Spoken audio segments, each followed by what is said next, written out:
Welcome to the Unique Mums podcast. My name's Anna, and I'm a wife, mum, author, blogger, and Jesus follower, bringing you biblical truth, devotions, and encouragement so you can find joy, purpose, and hope as you navigate through motherhood, one cold cup of coffee at a time. You can find the episode show notes, free devotions, and a lot more information at uniquemums.co.uk.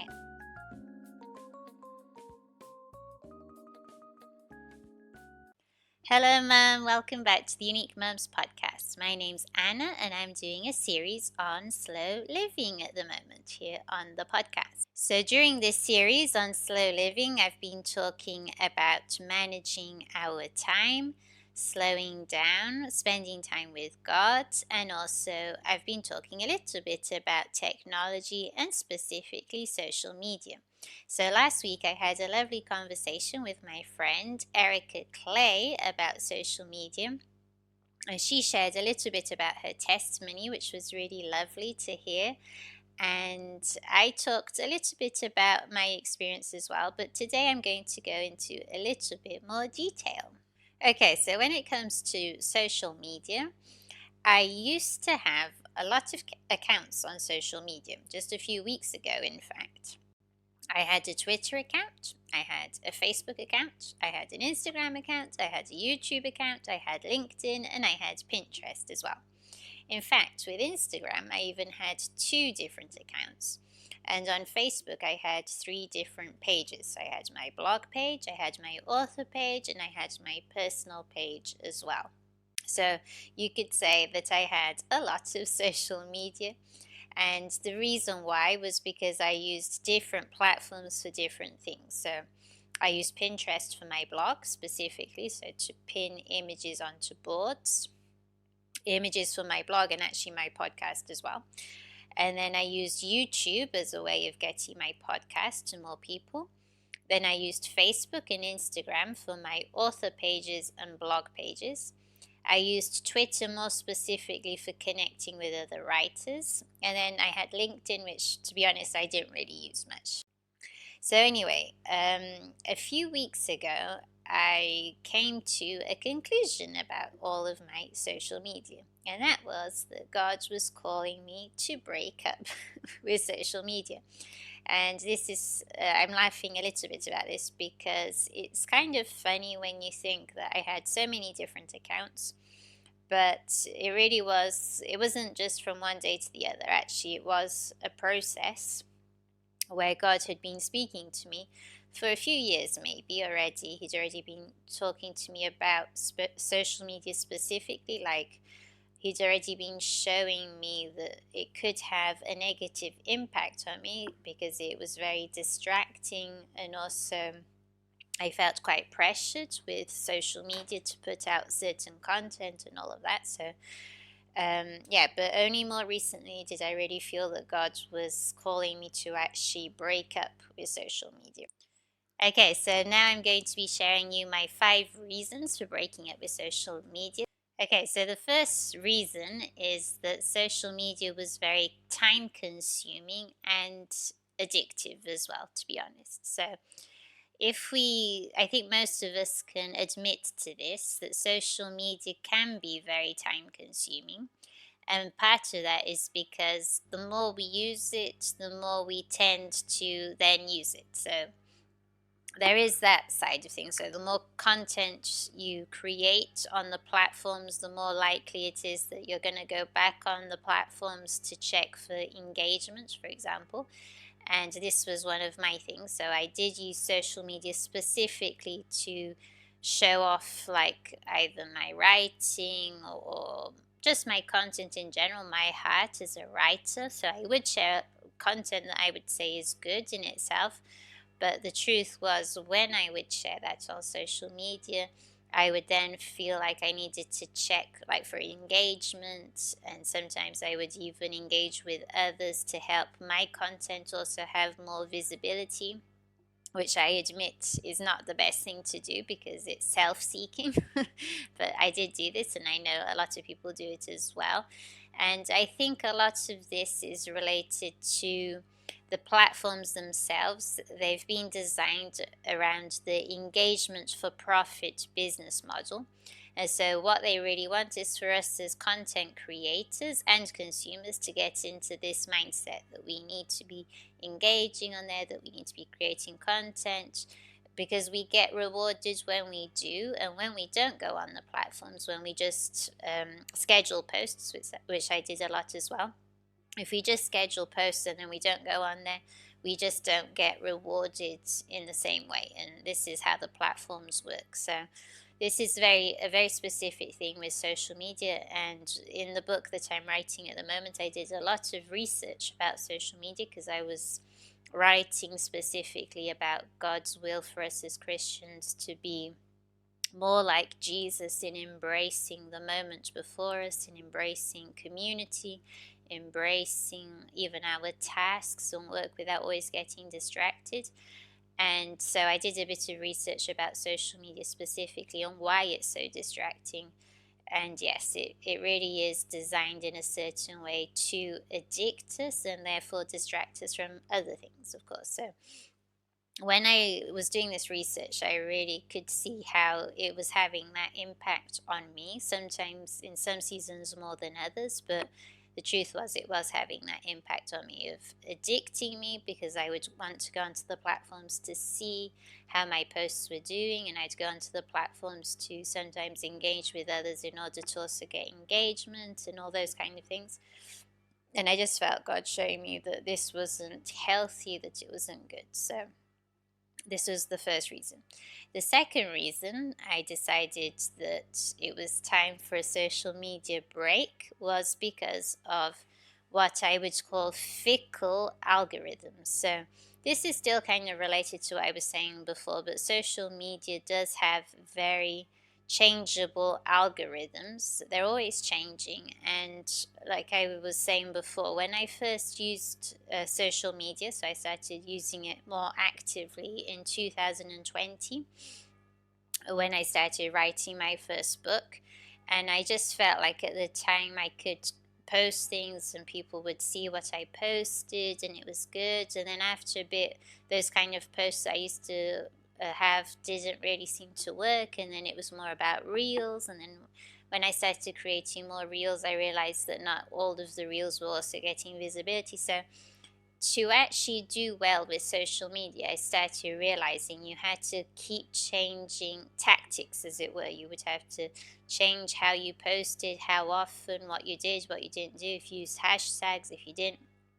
And it's true that certain platforms maybe do work in that way, but to be honest, I didn't feel comfortable with this. And this was something that I started feeling as I was doing this research, but something that I'd already felt for a while. But when I was doing this research for my book, I realized that it was something in myself as well that wasn't really good. That I just felt that when I create content, I want to create the content that makes sense, that I feel that God is showing me to share with others without worrying about whether it's with a certain hashtag or not. So I just felt that having this kind of fickle algorithm, something that I have to consistently pursue and worry about and stress about, was not really something that God wanted for me. So this was one of the second reason why I decided to take this social media break.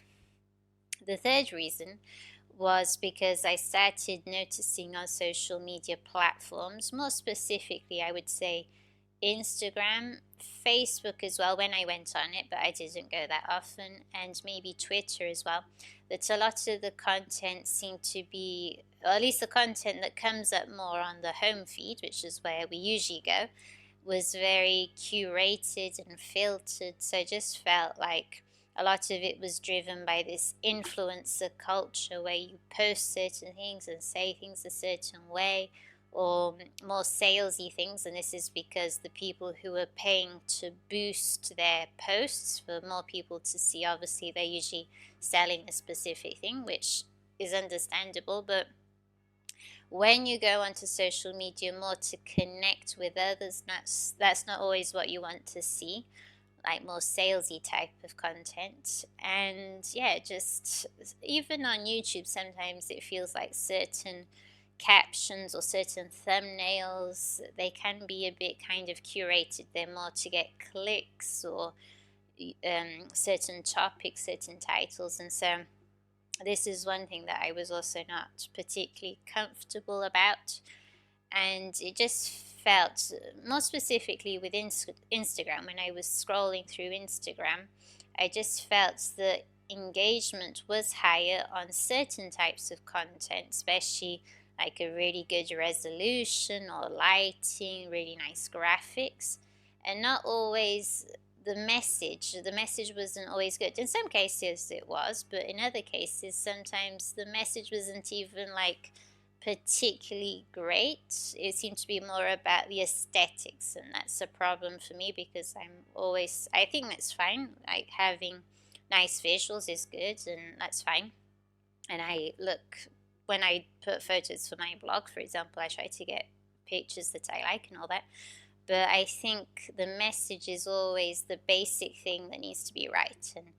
And sometimes on Instagram, I felt that it was more about what things looked like rather than the core message behind the content. And so this was something that I wasn't really comfortable with. And then the fourth reason why I felt God calling me to do this social media break was that I felt a certain pressure to feed the platforms. And this is specifically about myself as a creator, as a blogger, as a podcaster, and as an author. I felt like I had to post like once a week or twice a week or 3 times a week. And I needed to keep engaging with other pages and other things in order for my content to be visible as well. And even the thing of the numbers, like how many followers I had, how many likes, how many comments, all this, which I understand in one sense, since it is a community place, it's good for there to be comments, for example. But I think sometimes when we use these platforms, it can be a bit about the numbers. How many people post on or how many people comment on our posts, how many people like our content. And the truth is that not everyone sees our content. And so sometimes, like, evaluating our content based on these metrics doesn't make sense, because the truth is not everyone sees our content, because we're not, in my case, I wasn't always on the platforms engaging with others either, because I had other things to do. I couldn't just be on social media.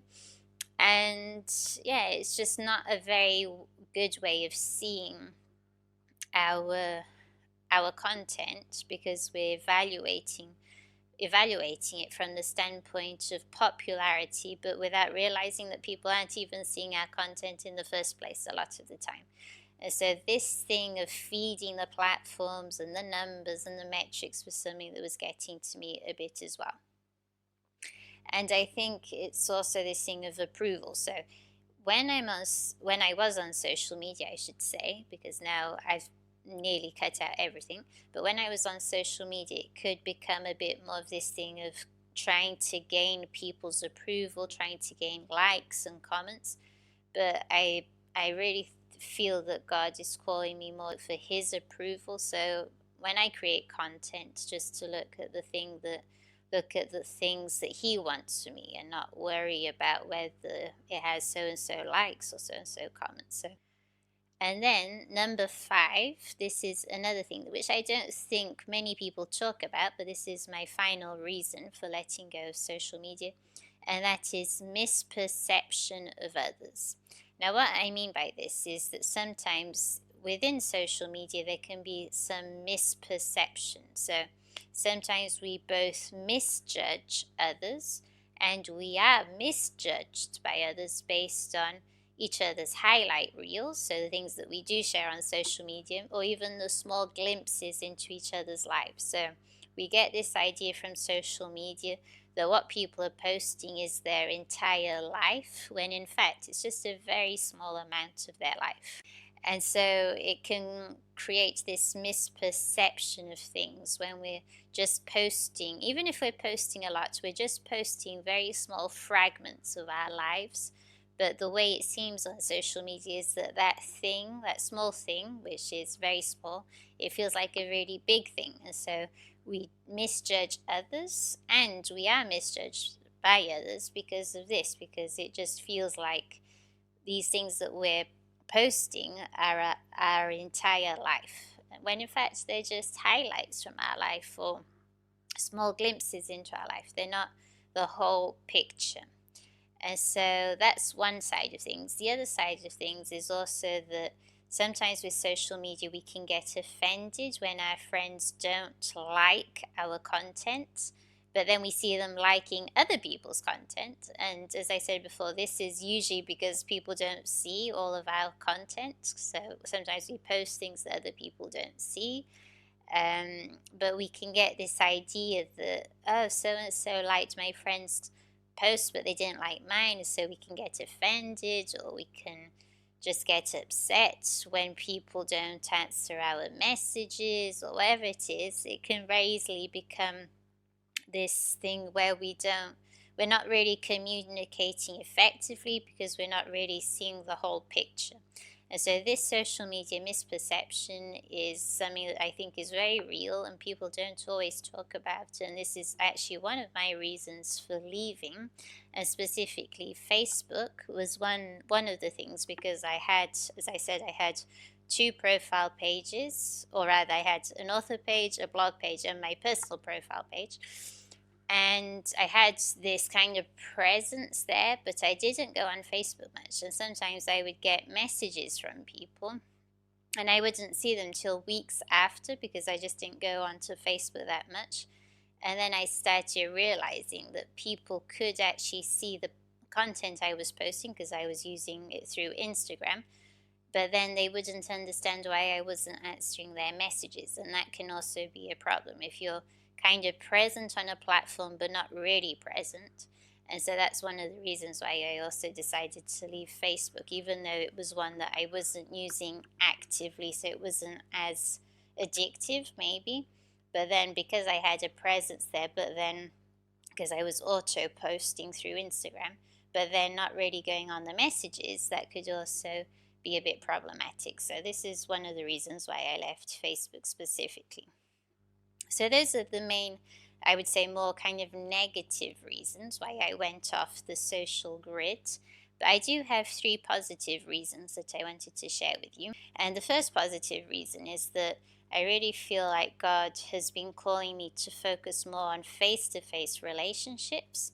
So when I'm with people, actually being present with those people instead of getting distracted with social media on my phone, for example, but also having more this aspect of focusing on face-to-face relationships and also deeper forms of community in general. So I still want to have online community, but I don't want it to be based on platforms that have fickle algorithms like Instagram, because I just feel that sometimes we become a bit like puppets because people don't always see our content because we don't go on there enough, and then all those other reasons I gave before. So I really want to use more of online community that's sturdy and that works well. And I'm still looking into this because I really want to have more community with other Christian women.